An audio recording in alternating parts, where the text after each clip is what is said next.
सर्वांना नमस्कार।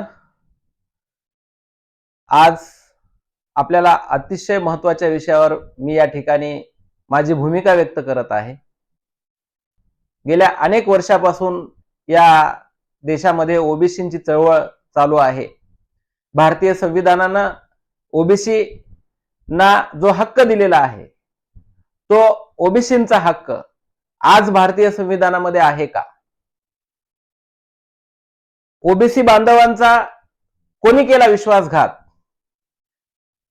का भारतीय संविधानामध्ये ओबीसी शब्द आज अस्तित्वात आहे का? काय आहे 102वी घटना दुरुस्ती? 2018 मध्ये केंद्रातल्या मोदी सरकारनं, भाजपच्या सरकारनं ओबीसी शब्द का वगळून टाकला भारतीय संविधानातून? ओबीसी नेत्यांना ओबीसी शब्द भारतीय संविधानातून वगळलेलं माहित नाही का? का माझ्या ओबीसी बांधवांना, सामान्य ओबीसी बांधवांना ओबीसी नेते या ठिकाणी फसवणूक करत आहेत? या सर्व प्रश्नांची उत्तर आज मी आपल्याला या व्हिडिओच्या माध्यमातून या ठिकाणी सांगू इच्छित आहे।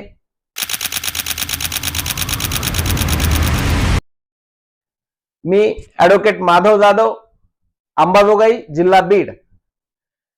भारतीय संविधान परमपूज्य महामानव डॉक्टर बाबासाहेब आंबेडकरांनी या भारत देशाला, या भारत भूमीला दिलेला एक अनमोल अशा प्रकारचा एक गिफ्ट या ठिकाणी आहे। जगामध्ये सर्वोच्च अशा प्रकारची लोकशाही ही भारतीय संविधानानं आपल्याला डॉक्टर बाबासाहेब आंबेडकरांनी दिलेली आहे। ज्या संविधानामध्ये आपल्या देशातील आरक्षणाचे हक्क दिलेले आहेत। भारतीय संविधानामध्ये आर्टिकल 15(4) आणि 16(4) यामध्ये भारतीय संविधानानं स्पेशल प्रोव्हिजन्स या ठिकाणी दिलेले आहेत। ज्या socially and educationally backward classes असतात किंवा एससी आणि एसटी बांधव आहेत, यांच्या उत्कर्षासाठी भारतीय संविधानामध्ये आर्टिकल 15(4) आणि 16(4) दिलेले आहेत। शिक्षणामधल्या रिझर्वेशन असेल किंवा नोकरीतलं रिझर्वेशन असेल, या संदर्भात ते दोन आर्टिकल या ठिकाणी आपल्याला या संविधानामध्ये दिलेली आहे। त्यानंतर आपण या संविधानाचा अभ्यास केला तर आर्टिकल 340 आहे। ज्या आर्टिकल 340 मध्ये माझ्या एससी बीसी म्हणजे socially and educationally backward class या समाजासाठीच ते आर्टिकल त्या ठिकाणी दिलेलं आहे। आर्टिकल 341 हे माझ्या एससी बांधवांसाठी दिलेलं आहे आणि आर्टिकल 342 हे माझ्या एसटी बांधवांसाठी दिलेला आहे। मग प्रश्न पडतो की ओबीसी हा जो भारतामधला सर्वात मोठा प्रवर्ग आहे, या ओबीसीसाठी कोणतं आर्टिकल आहे?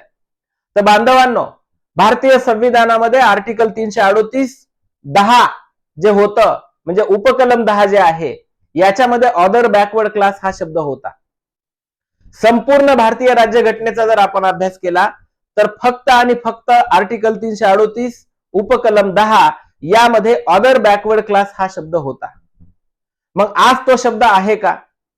आपण पहा, सन 2018 पूर्वीची भारतीय राज्यघटना आणि 2018 नंतरची राज्यघटना जर आपण अभ्यास केला, या भारतातल्या तमाम ओबीसी बांधवांना, ओबीसी नेतृत्वांना आणि कायद्याच्या अभ्यासकांना आणि लोकप्रतिनिधींना माझे या निमित्तानं जाहीर आवाहन आहे की भारतीय राज्यघटनेमध्ये 2018 नंतर आज 2026 आहे, ओबीसी म्हणजे अदर बॅकवर्ड क्लास हा शब्द मला आपण दाखवावा।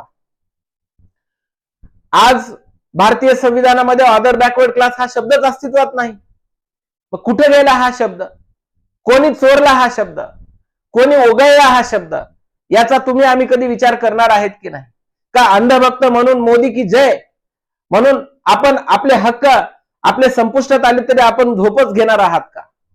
याचा कधीतरी आपण सुज्ञ नागरिक म्हणून विचार केला पाहिजे असं मला वाटतं। बांधवांनो, 2018 मध्ये भारतीय संविधानातील 102वी घटना दुरुस्ती आपल्या भारताच्या संसदेनं मंजूर केली। काय आहे 102वी घटना दुरुस्ती? काय आहे हे 102व्या घटना दुरुस्तीतून संविधानामध्ये काय असा बदल केला? तर कलम 338 जे आहे ते नॅशनल बॅकवर्ड क्लास कमिशन याच्यासाठीचं कलम 338 आहे, ज्याच्यामध्ये सोशली आणि एज्युकेशनली बॅकवर्ड क्लासेससाठी नॅशनल बॅकवर्ड क्लास कमिशन हे अपॉइंट करण्याची तरतूद नियुक्त करण्याची तरतूद आर्टिकल 338 मध्ये आहे. 338A मध्ये माझ्या एसटी बांधवांसाठी नॅशनल बॅकवर्ड क्लास कमिशन नियुक्त करण्याची तरतूद आहे. आणि 338(10) मध्ये असं होतं की माझ्या अदर बॅकवर्ड क्लास म्हणजे ओबीसी समूहासाठी नॅशनल बॅकवर्ड क्लास कमिशननं सर्वे करायचा आहे आणि अदर बॅकवर्ड क्लास म्हणजे ओबीसी समूह निश्चित करायचा आहे. अशा प्रकारचे अधिकार नॅशनल बॅकवर्ड क्लास कमिशनला होते. परंतु 102व्या घटना दुरुस्ती आधारे 2018 मध्ये केंद्रातल्या मोदी सरकारनं या भाजपच्या सरकारनं 102वी घटना दुरुस्ती केली आणि 338 उपकलम 10 मधलं other backward class as the president मे हा शब्द कायमचा वगळून टाकला. का वगळला हा शब्द? आणि या 102व्या घटना दुरुस्तीनं काय झालं तर आज भारतीय संविधानामध्ये अदर बॅकवर्ड क्लास शब्दच नाहीच आहे, कुठेही नाहीये भारतीय संविधानामध्ये. आणि मग दुसरी जी घटना दुरुस्ती केली 102व्या घटना दुरुस्तीमध्ये ते आर्टिकल 338B समाविष्ट केलं. आणि या आर्टिकल 338B मध्ये काय केलं तर नॅशनल बॅकवर्ड क्लास कमिशन हे संपूर्ण भारत देशामध्ये social and educationally backward class हे निश्चित करण्यासाठी नॅशनल बॅकवर्ड क्लास कमिशन नियुक्त करण्याचे अधिकार या भारत देशाच्या महामहिम राष्ट्रपती महोदयांना देण्यात आले. मग आपण म्हणाल की मी म्हणतोय की 338(10) मधून अदर बॅकवर्ड क्लास वगळून टाकलं 2018 मध्ये, मग आज 2026 आहे तरी भारतामध्ये ओबीसी कसं काय चालू आहे? ओबीसीचं रिझर्वेशन आहे, ओबीसींना हक्क मिळतात, असं कसं होऊ शकतं? तर या प्रश्नाचं उत्तर बांधवांनो असं आहे की 102वी जी घटना दुरुस्ती झाली त्याच्यामध्ये असं म्हटलेलं आहे की नॅशनल बॅकवर्ड क्लास कमिशन म्हणजे केंद्रीय मागासवर्गीय आयोग हे भारतामध्ये जेव्हा सर्वे करतील पुन्हा आणि सर्वे करून जेव्हा या देशामध्ये या सर्वेचा रिपोर्ट अहवाल येईल त्यावेळेला त्याच्यामध्ये फक्त 3च कॅटेगरी असतील, socially and educationally backward class म्हणजे एसईबीसी, शेड्यूल्ड कास्ट म्हणजे एससी आणि शेड्यूल्ड ट्राईब म्हणजे एसटी. फक्त 3च समूह या नॅशनल बॅकवर्ड क्लास कमिशनच्या रिपोर्टमध्ये भविष्यामध्ये येणार आहेत बांधवांनो. ओबीसी हा शब्द येणार नाही किंवा ओबीसी हा समूह त्यामध्ये येणार नाही. त्याचं कारण आहे की 102वी घटना दुरुस्ती. आणि त्यामुळं जोपर्यंत तो सर्वे येणार नाही, जोपर्यंत तो नवीन नॅशनल बॅकवर्ड क्लास कमिशनचा अहवाल येणार नाही तोपर्यंत पूर्वीची परिस्थिती कायम ठेवावी अशा प्रकारची 102वी घटना दुरुस्ती. आणि म्हणून आज भारताच्या महामहिम राष्ट्रपती महोदयांनी नॅशनल बॅकवर्ड क्लास कमिशन 102व्या घटना दुरुस्ती आधारे नियुक्तच केला नाही. आणि त्यामुळे जुनी पूर्वीची जी आरक्षण किंवा जी कॅटेगरी किंवा जी आरक्षणाची पद्धत आहे तीच आज भारत देशामध्ये लागू आहे आणि म्हणून आपल्या ओबीसी बांधवांना ते हक्क मिळत आहेत. परंतु समजा 2029 मध्ये किंवा 2027 मध्ये जर महामहिम राष्ट्रपती महोदयांनी जर या ठिकाणी या देशामध्ये नॅशनल बॅकवर्ड क्लास कमिशन भारतातल्या 102व्या घटना दुरुस्ती आधारे नियुक्त केलं आणि त्यांनी जर सर्वे सुरू केला तर त्या सर्वेमध्ये ओबीसी कॅटेगरी राहणार नाही. त्याची एक झलक, त्याची एक चुणूक तुम्ही आम्ही सर्वजण अनुभव घेत आहात. आज जे भारतामध्ये जनगणना चालू आहे या 2026 मध्ये, या जनगणनेच्या फॉर्म मध्ये माझ्या ओबीसी बांधवांसाठीचा ओबीसी हा कॉलम नाहीये आणि त्याचं कारण आहे 102वी घटना दुरुस्ती. बांधवांनो उघडा डोळे बघा नीट, आपण जागे व्हावं लागेल. कारण जर भारतीय राज्यघटनेमध्ये ओबीसी शब्दच नसेल तर जनगणनेमध्ये ओबीसी शब्द कुठून येईल? आणि त्यामुळे जनगणनेच्या फॉर्म मध्ये ओबीसी शब्द नाहीये. जनगणनेच्या फॉर्म मध्ये फक्त 3च कॅटेगरी, कोणत्या? एक एससी, दुसरं एसटी आणि तिसरं इतर म्हणजे अदर. म्हणजे माझा ओबीसी बांधव आता पूर्ण हा इतर मध्ये गेला. म्हणजे ओपन आणि ओबीसी हे सर्व एकच केलेले आहेत या जनगणनेमध्ये. आणि अशाच प्रकारे नॅशनल बॅकवर्ड क्लास कमिशन केंद्रीय मागासवर्गीय आयोगाच्या पुढच्या सर्वेमध्ये सुद्धा ओबीसी या शब्द राहणार नाहीये, लक्षात ठेवा. आणि म्हणून बांधवांनो जागे व्हा.